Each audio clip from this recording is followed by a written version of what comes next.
Hello gamers, Mage Hammer here for another edition of Tonight on Mage Hammer's Game Table. Tonight we have Delve 6 of my ongoing series of Castle Crusades playing solo. And the party that I'm currently running are the Adventurers 3, Staressa Lightbringer, Ash Sundertree, and Topomus Leatherfoot.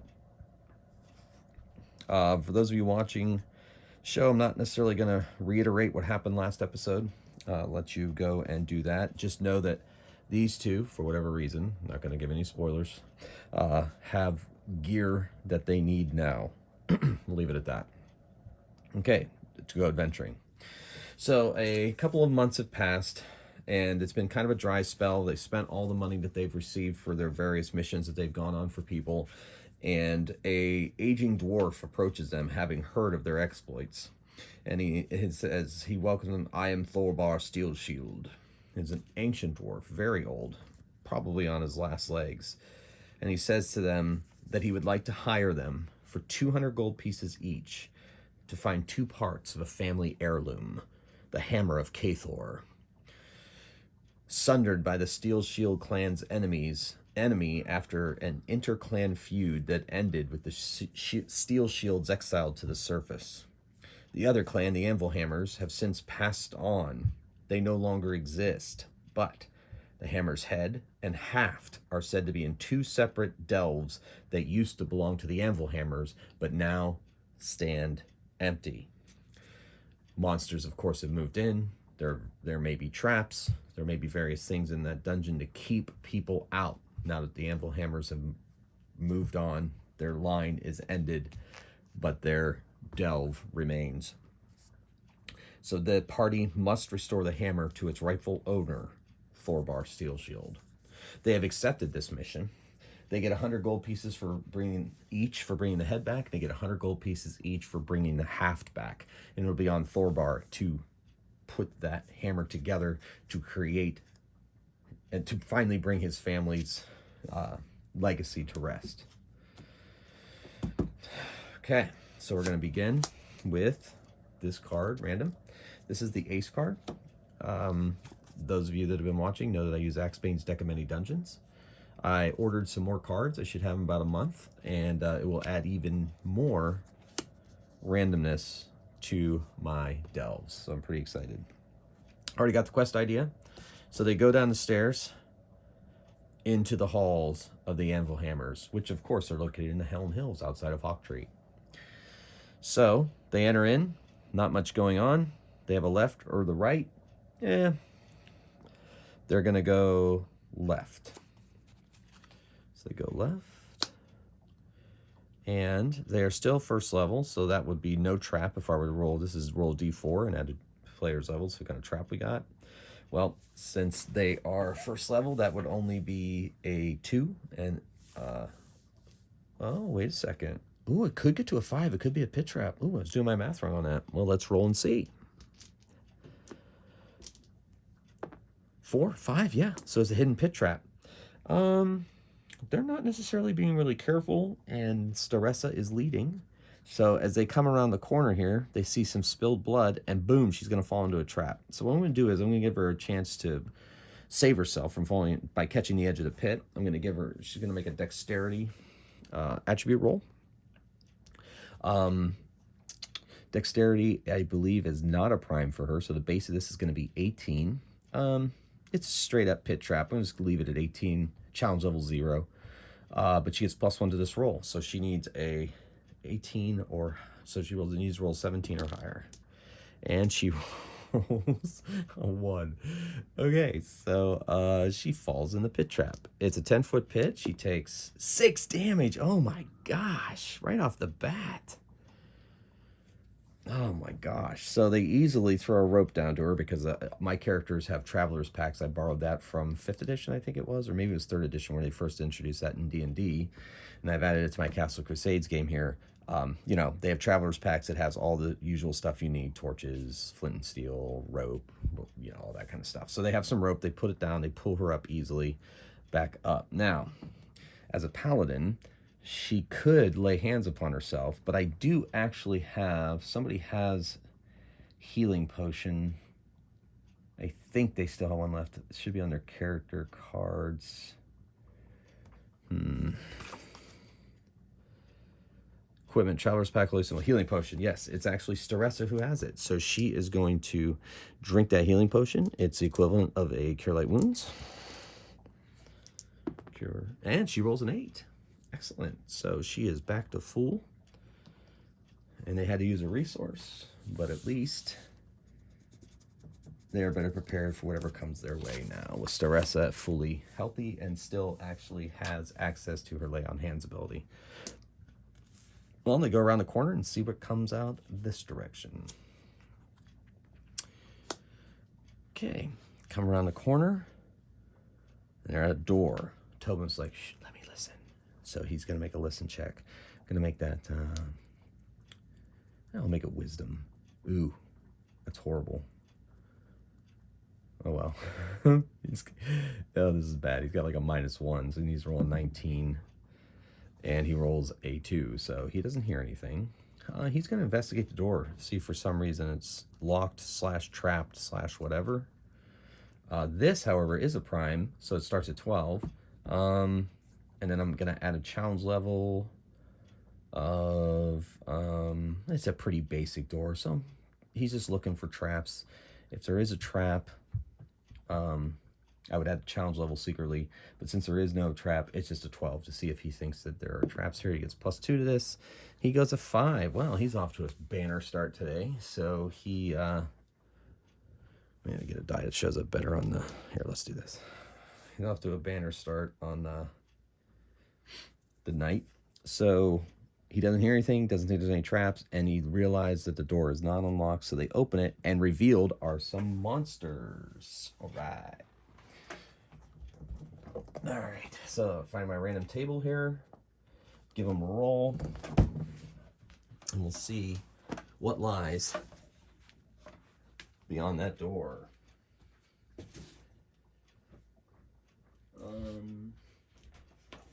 So of course, yeah, here they are, beautiful.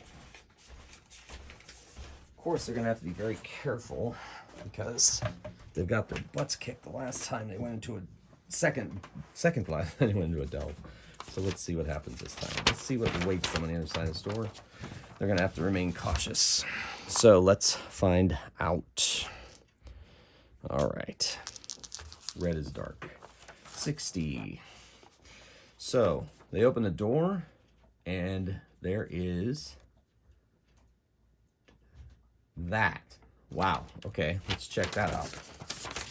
Page 237 of the Monsters and Treasure book. I got the alternate cover for the Monster Treasure book. I realized that I did not have the alternate cover. Now all 3 of my core rule books are the alternate covers that pay homage to the old Advanced Dungeons & Dragons first edition covers. Pretty sweet, like them a lot. Okay, so our critter that is awaiting them on the other side of this door is known as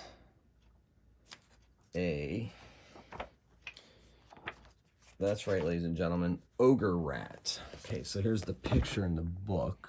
Yeah, it's kind of ugly. All right, so it is small, 3 feet, hit dice 3. Yikes. All right, that's gonna be semi-problem maybe. Let's roll its hit dice. And it has 16 hit points. Okay, ogre rat, 16 hit points. All right, any special combat stuff? Anytime enters a lair of the ogre rat, they will be forced to go incessant chattering of teeth reverberating through the caverns, they call them, through this room, chattering of teeth. There usually are 2 to 12 to, and you know what? I'm gonna make them 2. I think 2 is a good start. Otherwise, I can get my butt kicked. We'll just give them both 16 hit points. And they're a pretty decent chunk of experience points that they can defeat it. 6 legs of the creature allow them to gain ground quickly. They always gain initiative in the first round, so they rush right towards us and attack. It uses its legs to leap onto a victim and then attack with their horrid bite. If the bite is successful, it does 2d4 damage to the ogre. Rat will quickly leap off its victim, turn and attack again. While their hide only imparts armor class at 10, it's their quickness speed raises to 14. So boom, they get a leap, they bite, and they jump back. Leap, bite, and jump back. All right, so ogre rats. And 30. That's a lot. I'll just call that. All right. All right, here we go. Initiative. No initiative. They automatically attack first, but I will decide which of the party with an initiative roll goes after the rat immediately. So it's going to be Ash Sundertree. He's got initiative 8. Tobimus and Staressa both tied 4. So Tobimus, I believe, has a higher dexterity modifier. So he will go there. So rats, Ash, Tobimus, and Staressa. All right. So the rat attack. The 2 rats attack. One's going to go at Ash. One's going to go at Staressa. So this die is going to be on Staressa. This one is going to be on Ash.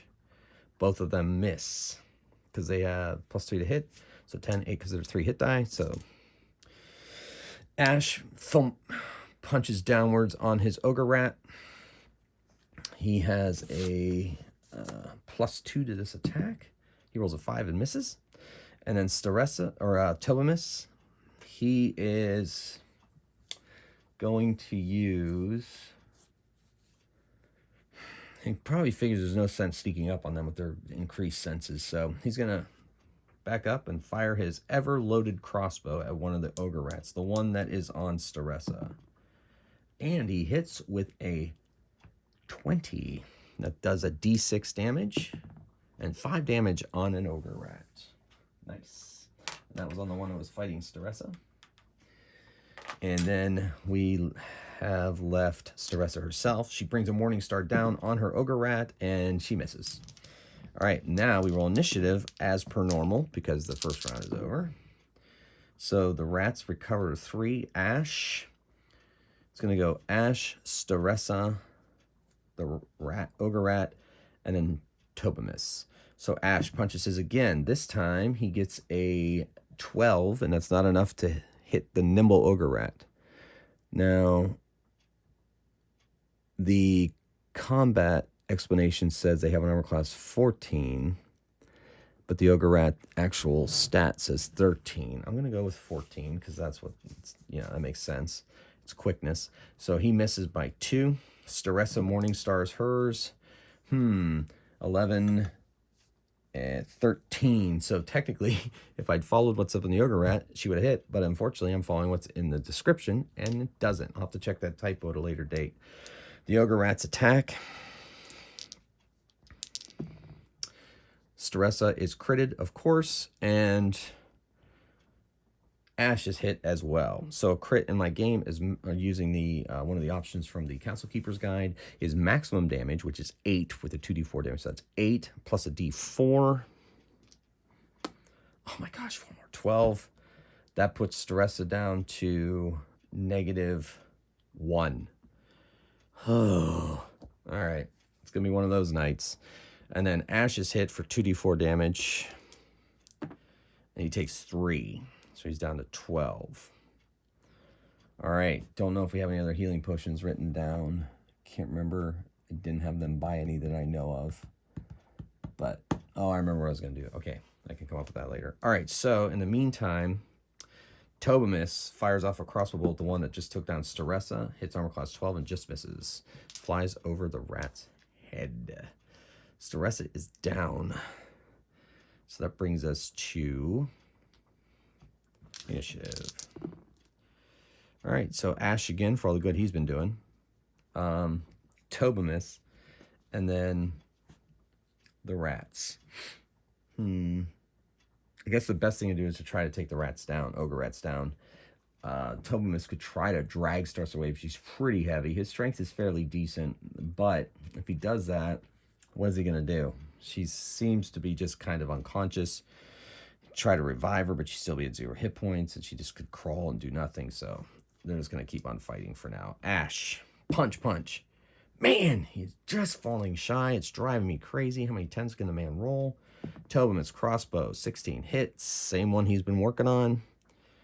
And does 6 damage. That's a plus. Well, the real problem is that rat's coming at him now. So the rat scurries over Staressa's fallen body and attacks Tobamus. Misses. He dodges out of the way.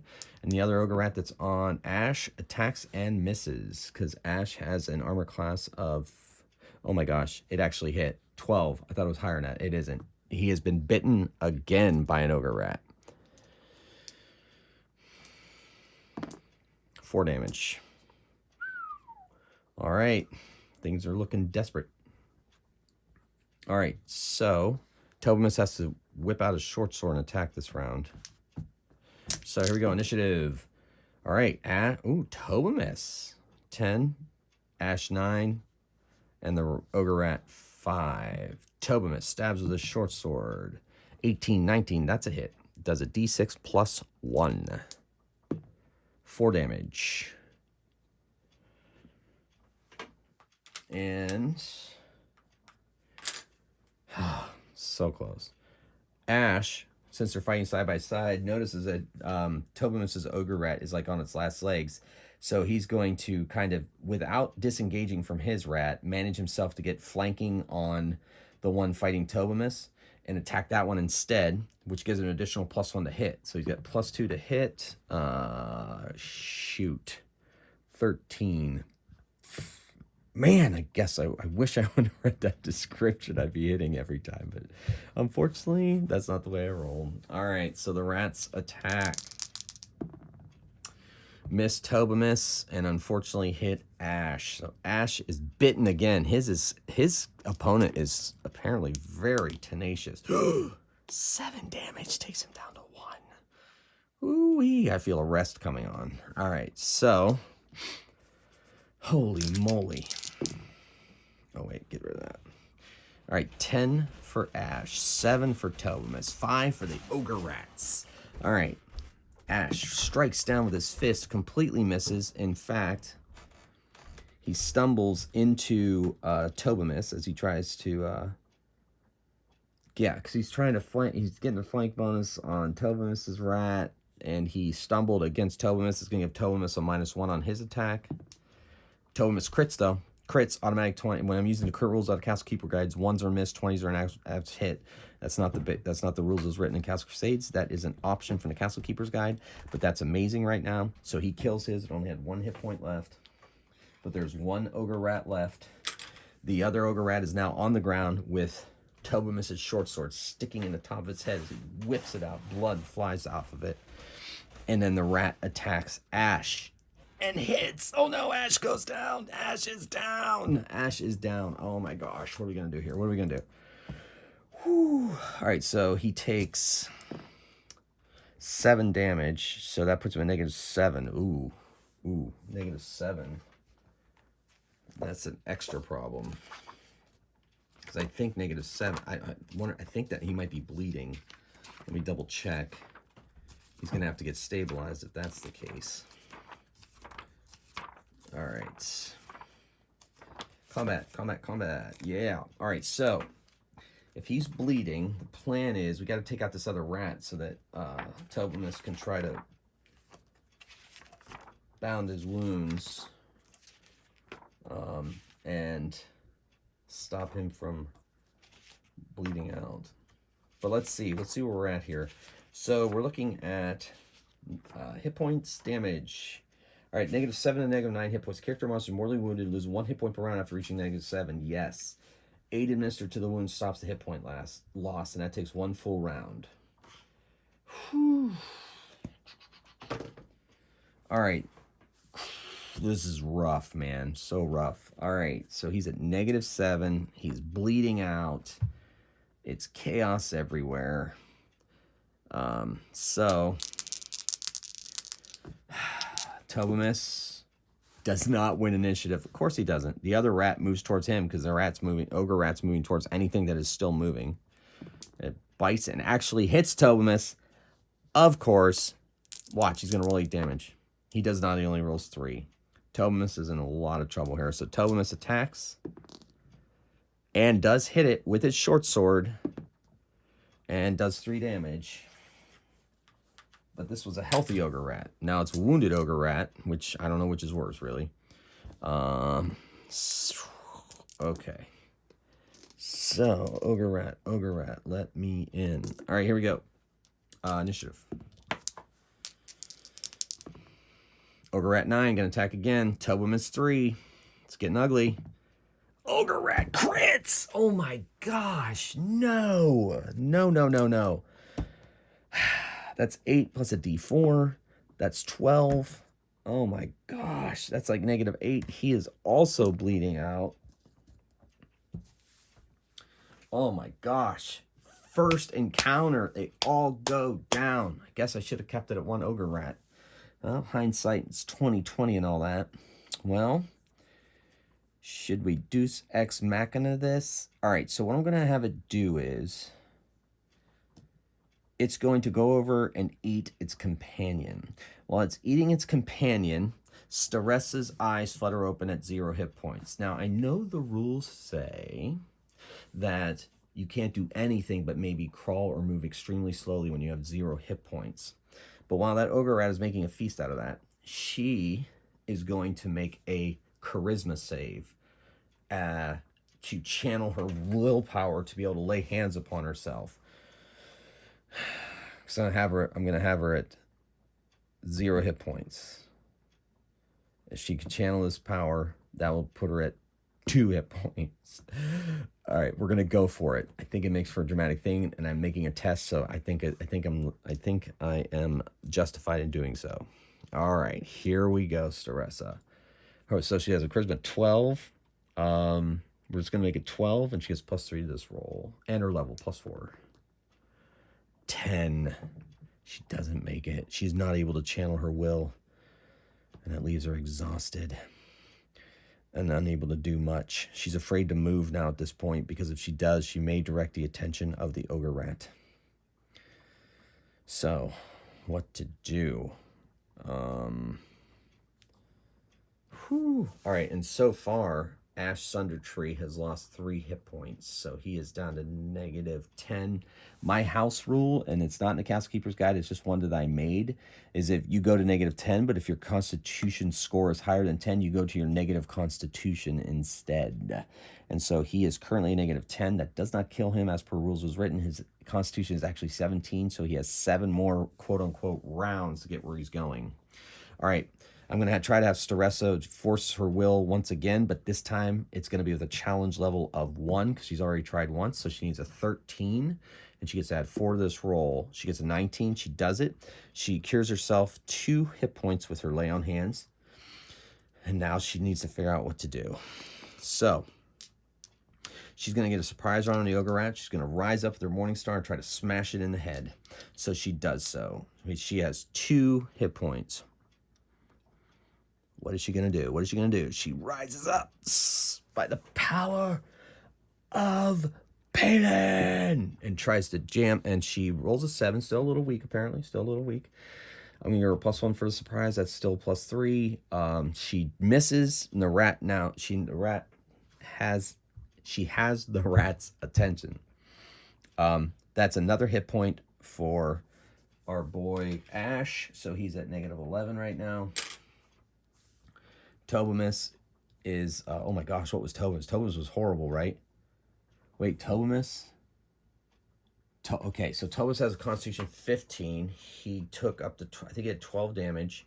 And then, so he was at, he had 5 hit points, 12 damage, -8. So he's at -9. He dies at 15 because he has a Con 15. All right, now we're going to roll initiative. All right, Staressa goes before the rat. Can she crit it? She does crit it. Yes. She crits that sucker. All right, let's go, baby. All right, so she's going to roll the damage for her Morning Stars, a D8, +2. Oh, no, yeah, so 8. Yeah, she critted. 8 plus a D4, not a D4, Reese. I got too excited. Okay, here we go. Mage Hammer, Reese. 4, yes. So that's 12 plus 2, 14 damage. That's just 1 over what she needs to take him down. She administers aids to her companions in the nick of time. -11, negative whatever. Whew. So there is a chest in here. It's locked. She finds some tables. So what she does is, in her weakened state of 2 hit points, she is going to fireman carry Ash, while also she's going to rig up one of those tables to be kind of like a what are those things called when you rig up a stretcher? They're called oh my gosh, I can't remember. I'll remember it eventually. So she's gonna rig up one of those, attach it to her belt as best she can. No, you know what? She doesn't have time for that. So what she's gonna do is she's just gonna tie a rope around Tobimus's shoulders, tie the rope around her waist. Fireman carry Ash while she drags Tobimus's body along the stone halls. But now she's got to get across this pit. Oh my gosh. Okay, so she gets to the pit. It has reset since, because it was a hidden trap. So it's reset, but she knows it's there. So she still has to get over it somehow. All right, so she unties Tobimus, lays Ash down, staggers back down this hallway, grabs the table parts, comes over, and there maybe not be long enough to stretch across the pit. She doesn't know what to do. She's like, man, there's got to be a way to get across that pit. So she goes, maybe somebody has some secret way around it. So she starts searching these sections here for secret doors, doesn't find any, looks for secret doors elsewhere. When she gets to the secret door there, she will roll her wisdom or intelligence. Her wisdom is +2, but not a prime. So we're going to give her 12, an 18 base challenge level. Since it's a secret door, we'll make it 2. She needs a 20. So I'll give her her level. So she needs +3. She needs a 17 or higher. And she gets a 6. She does not find the secret door. So now she doesn't know what else to do. It's like, well, all right. Okay. All right, what she's going to do is she's going to throw Tobimus over the pit. That's going to be a strength check. So Tobimus, he weighs enough to make it a challenge level 1. She has a prime in strength, so that's 12. 13 she needs, and I'll allow her to add her level. That's +3 to this roll, so she gets... She is unable to get enough heft. She's afraid if she throws him, he might fall in the pit, so she backs up against the wall. She's going to try it again. She does it. He flies well over the side of the pit and rolls unconscious on the floor. Hopefully his wounds don't open. It's a risk she has to take. All right, here's what she's going to do. She's going to stamp her foot down on the pit. It activates it. It smashes forward. She ties the rope around Ash, unties it from her waist, and lowers him down in the pit. Then she brings the rope back up, and now she has to jump over the pit. I'm going to make that a strength check. So I'm going to make that a challenge level 2. So she needs a 14 or higher. So she gets +3 to this roll, so she needs an 11. And she gets it. She jumps over the pit. Yes, and yeah, no. Crap, she should have thought of that. She just should have kept the rope tied to her and to him. She was thinking of leaving him here in the pit until she goes back and gets help. But now she's like, darn it. So what she's going to do is, since it's only 10-foot pit, she's going to hang and drop, take no damage, tie a rope around him, and try to climb back out on this side. Oh, she can't climb out. She's do it again. She can't climb out. Should I be really mean and roll for wandering monsters? Sure. She's made so much noise. If I roll a 1 or a 2 on this 20-sided, she has attracted wandering monsters. Oh, it's a 3. No wandering monsters yet. She's going to attempt to claw out, and she does. And then she pulls him up slowly, the rope. Then she unties the rope from him, ties it around Tobimus, then picks up Ash. Fireman carries him. They start working down the halls, and they exit. She makes her way outside from a safe distance from the hall, and she plans on spending the night outside, camped out. Okay, but she's got 2 really messed up friends, but that's the way it's going to have to be. Now, my house rule is for every 12 hours of complete rest. It's 24 hours in the rules as written. I go 12 hours, and that's for 24 hours of rest in the game, you add 1 hit point. I've kind of accelerated that mostly especially for these videos, because I know that there's rest times, and sometimes my missions are time sensitive. So I've added this house rule. My house rule is after 12 hours of complete rest, not 24, a character gains back half its constitution score rounded up back in hit points. Okay. But because they're so far negative, after that 12 hours, they're just going to be at 0. So I'm going to have to go 24 hours, and after 24 hours, they are going to be at half their hit points. Staressa, her constitution is 13, so that's 7 hit points. So she's going to be at 9 hit points, and then she's going to be full hit points by the time the boys wake up. She's going to be administering to them, helping them. Oh, no, yeah, no, wait, yeah. So after 12 hours, she'll be able to lay hands on Ash, which will bring him to 0. Yes. Okay, so, but then he will be at half of his hit points in the second half, which is, he has a 17 constitution, or no, wait, yeah, he has a 17 constitution divided in half. So we're going to call that 9. So he's at 9 hit points in the second 12-hour run. While Tobimus, yeah.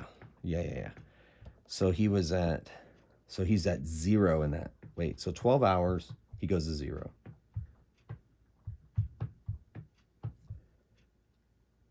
Yeah. So Ash gets all his back, but Tobimus is only at, his constitution is, 15. So he's actually at 7. He's not, no, half of it, rounded up. Yeah, no, he's back to full 2 after an entire day's rest.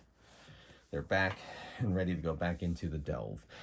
Staressa's been keeping an eye on the delve. Nobody has come or gone, as far as she can tell. She tells them what she found in that room, and Tobimus is like, well, I'm going to try to pick that lock, because who knows, maybe part of the hammer is in that chest. And actually, for the heck of it, I'm going to roll that there's a 5% chance that it's actually in that chest when they get to it, which would be a 1 on a d20. Otherwise, we'll keep going. All right.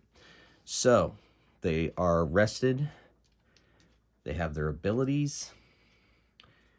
And now they're going to continue to delve. This die has been cursed, so he's not going to use that one. I'm going to switch up his die to this one. Can you see that on camera pretty well? Yeah, it's pretty good. So that's now going to, no, we'll go red and blue. My school's colors. Yeah. So this is going to be Ash. So it's a much more happy set of colors. All right. Whew, that was exhausting. Okay, so they go in, make their way across the pit.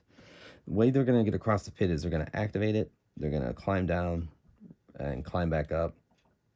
So the first person that does that is the person with the best strength, which is going to be Staressa. She's going to drop and hang. She's going to climb up. And she rolls a 7. And she gets +3, so she's unable to climb up. Now, the thing with this is that trap is going to reclose. They don't know what the timing mechanism on that trap is, but she's going to try again and hope that, there it is, she makes it up. Throws a rope over those guys. Ash is easy. He hangs and drops, comes over, climbs up the rope.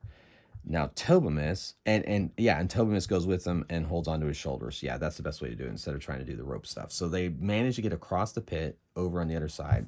They go in that room. The ogre rats' corpses are still there. Other smaller rats were eating at the corpses, and they scurry out.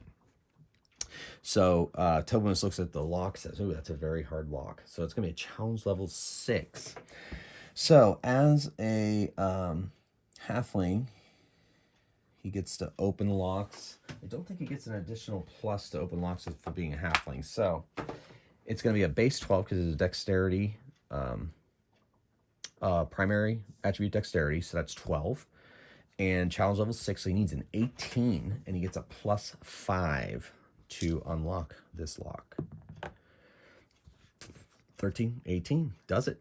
Snap opens it. Now let's see if needs a, you know what, it's more exciting if it's a 20. So if he rolls a natural 20, one of the pieces of the Warhammer is in this chest. No. But instead, let's see what kind of treasure's in here. So we'll go to the treasure table in the Monsters and Treasures. And we will...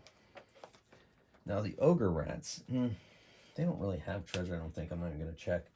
But in this chest, let's see. Let's see. We'll see what treasure type it is. It's 1d4.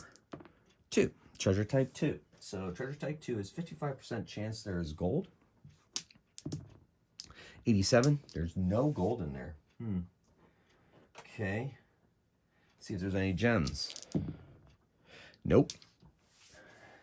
Let's see if there is a extraordinary item. 74%. Nope. And then a 10% chance to have a magic item. 52. So after that very hard lock, there's actually nothing in the chest at all. It was kind of a blind. All right, well, they're like, huh. So they go, they do the thing, because the trap hasn't closed. The pit trap hasn't closed yet, but they feel it's getting close. They do that thing where Staressa and Ash hang and drop with Tobimus on dangling from Ash's back. Then they she climbs back up. He climbs back up. It doesn't matter. They can both do it. He doesn't. She does. She has her rope. She puts it down. He drags himself and Tobimus up. And he has climb walls, doesn't he, Tobimus? I should just have him climb his own walls. Yeah, climb. Anyway, too late. That's the way we're playing it. He doesn't like to work anyway that much. So they're like, well, let's go the other way and see what we can find else in this dwarven delve that has caused us so much problems. Okay, so already we are at a place where things end. Now, normally what I would do is I would reveal a king card, which would be the quest, you know. But this one looks significantly challenging, except there's no monster. Let me see if the quest card has a monster. It doesn't. So you know what we're going to do?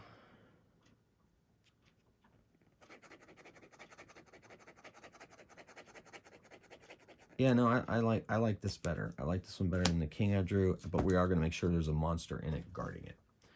And I think I'm going to make it an undead because I think that fits. And I think I'm going to make it dwarven undead. So the anvil hammer skeletons are in here. And skeletons are on page 274 in the Monsters and Treasure. So here we go.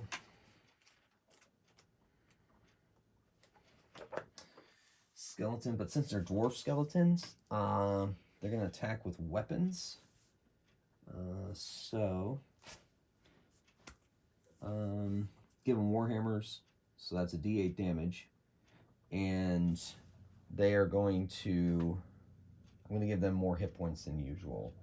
And there's going to be one for each. So there's going to be 3 dwarven skeletons guarding this room here. All right, so when they get to it, they're going to go in here first. There's a thing. It's not locked. He opens it. They get 3d6 gold pieces that they find in that chest. 4, 8. So they only find 8 gold pieces in a chest. Looks like the anvil hammers probably cleared things out for the most part after they left, with the exception of pieces of the warhammer from the Steel Shield clan. Okay, and so then they go into the other room. It's a storeroom, old ancient stuff that's all just not going to work. So they go to the store, and it's a very hard lock. Now, Tobimus says, okay, so that's going to be a 6 challenge level. So he has 12 base, so that's 18. And he gets a +5. 19, he does it. Click, he opens it. There's 3 dwarven skeletons standing in front of this dais. Or dais, your mileage will vary. And I'm going to give them 10 hit points each.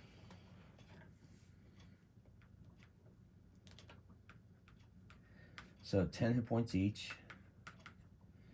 And They are blunt weapons do normal damage. All other weapons do half damage. Slashing and piercing weapons do half damage.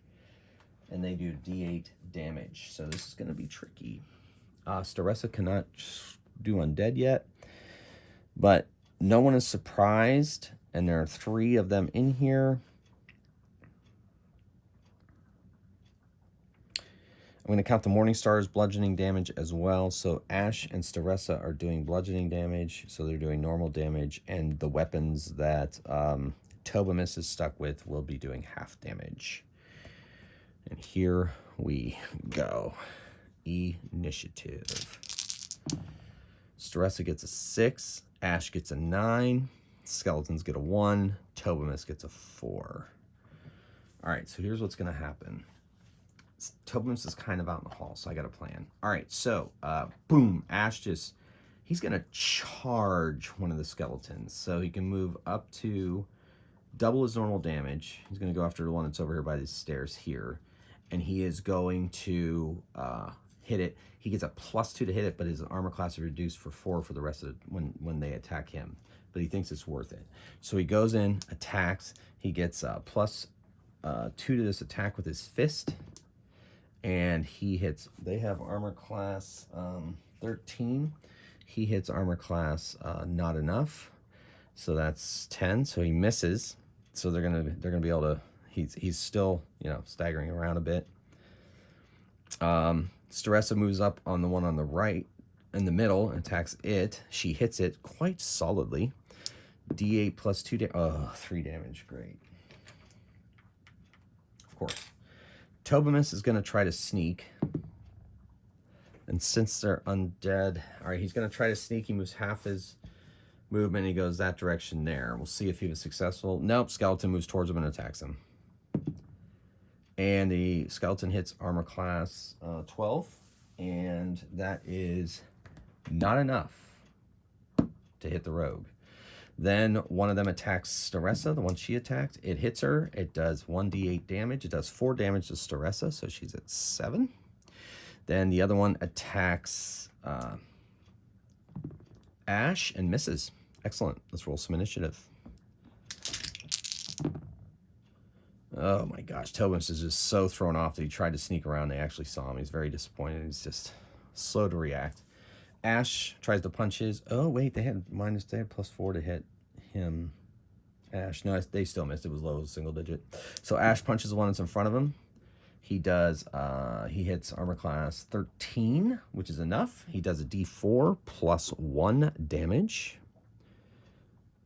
Yeah, I kind of like this one. He does 4 damage to. No, fist 2. So he does 5 damage to the one he's fighting. All right. So that's that. Staressa smashes hers with a Morningstar. Or does she? She hits armor class 11. Not enough. Disappointing. All right. And then Skeleton attacks Tobamus. Misses. Skeleton attacks Staressa with a 4. That's a 5. Misses. And attacks Ash. 3. Misses. All righty. So now it's Tobamus. He attacks the one in front of him with his short sword. He hits it pretty solidly, but it's only going to be half damage. So he's going to roll his D6 damage. What should we do for him? Yeah, we'll do these. D6, he rolls a 5 plus 1 is 6. So 3 damage to his skeleton. All right. Furious fight going on, folks. Furious fight. Initiative, Ash. Ooh, skeletons go first, then Ash, then Tobamus, then Staressa. Okay. Skeleton attacks Tobamus. Misses. Skeleton attacks Ash. 12, just misses. He has a 13. Nope, he has a 12. Darn it, I gotta remember that. So he gets hit with a warhammer. Does 8 damage. Of course it does. Why wouldn't it? Why wouldn't it? Ash's bad day is what this is called. All right. All right. And then finally, Staressa is attacked and missed. Okay. Now, that brings us to Ash. He swings at his. He hits.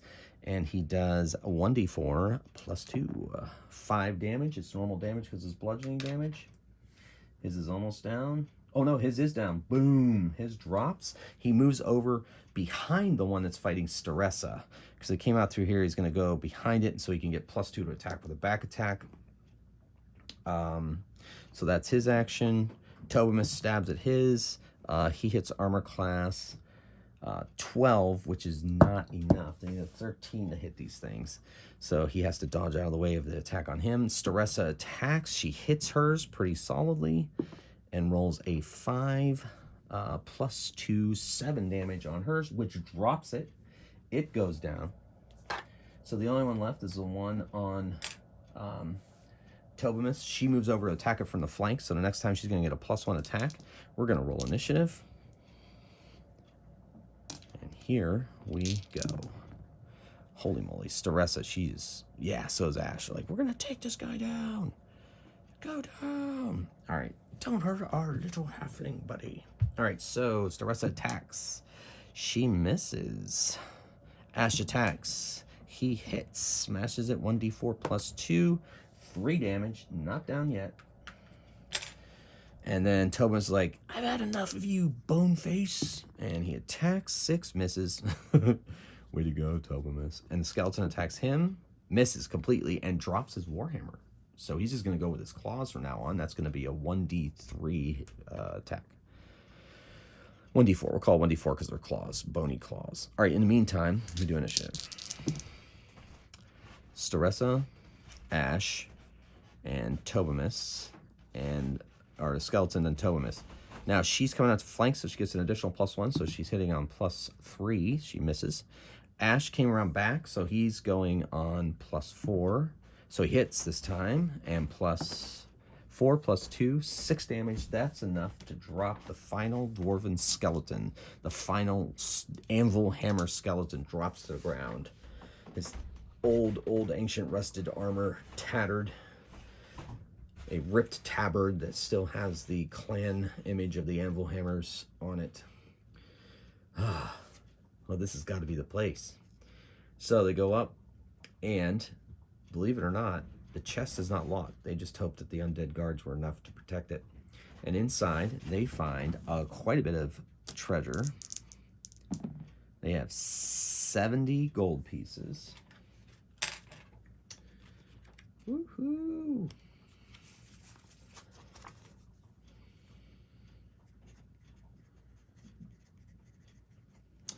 All right, and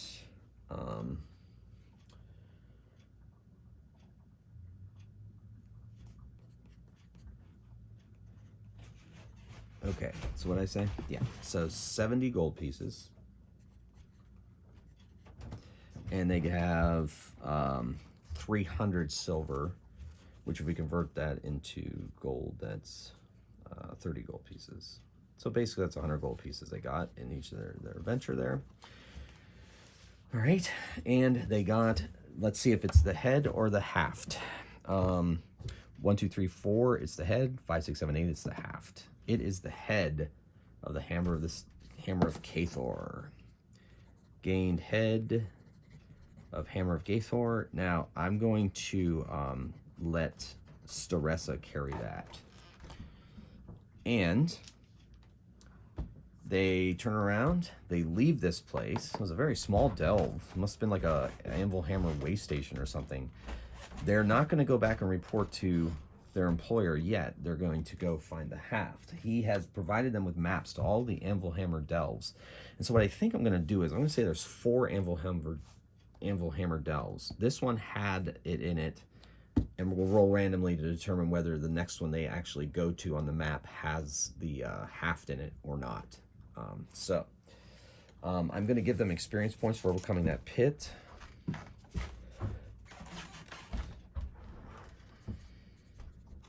And I'm also going to give them a story reward for finding the haft. Okay. And that's that. Now, Tobimus is like only 15 experience points away from going to 2nd level. So I'm actually going to be running a 2nd level character that you've seen gain his abilities on camera. The other crew that I brought in were second level last week to save them. We're all second level from another adventures I had done. So I'm kind of excited for me to have a second level character. I'm gonna level them up before our next video. And who knows? I mean, I may have enough. I doubt I have enough to level up the other two, but so it's pretty exciting. All right. Well, that was the first run into the Hammer Delves, looking for the pieces of the Hammer of Kathor. Thank you for watching. I had a really good time. It was really intense for really intense for me here playing. So once again, ladies and gentlemen, thank you so much for coming on this journey with me. Thank you for watching. I really appreciate all the comments that I'm getting and sharing this experience with you all. So until next time, go out, play some games, roll some dice, have a great time, solo or with friends. And until next time, Mage Hammer out.